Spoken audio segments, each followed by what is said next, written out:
శివారెడ్డి ఈరోజు మీరు చూస్తున్నది PMDS pre monsoon dry sowing. ఒక 15 రకాల విత్తనాలు తీసుకున్నాము.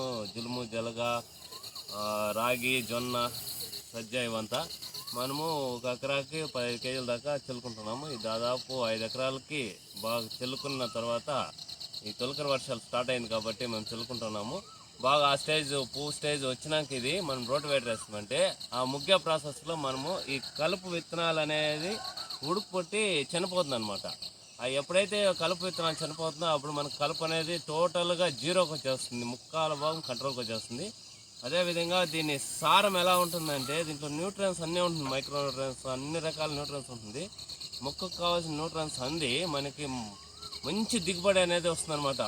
ప్రతి ఒక్క రైతు ఈ విధంగా పిఎండిఎస్ కానీ వేసుకుంటే ఎరువులు కానీ ఈ ఫర్టిలైజర్లు కెమికల్స్ అన్నీ స్టాప్ చేసేయచ్చు.